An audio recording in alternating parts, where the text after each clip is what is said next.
Okay, good morning. Dito tayo ngayon sa isang hukayan, syempre. Anyways, pakita ko sa inyo yung mga makikita natin ngayong Lunes ng umaga. Nakita natin ngayong Lunes ng umaga. Meron tayong neto nakita, polo, ano lang siya, t-shirt lang siya. Kaso lang, ngayon lang ako nakita nito. Kaso lang hindi siya naka-sale. Ito, baka kunin natin to, double check lang natin kung may sira o wala. Tapos ito, hindi pa rin natin titigilan, Columbia na na PFG, H&M na shorts, tapos English Laundry ba ito na pantalon, pambenta lang sana dito.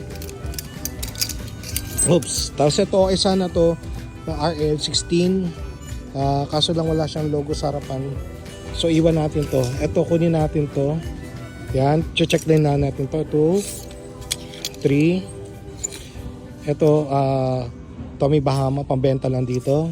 Hugo Boss, walang tatak, so iwan natin to.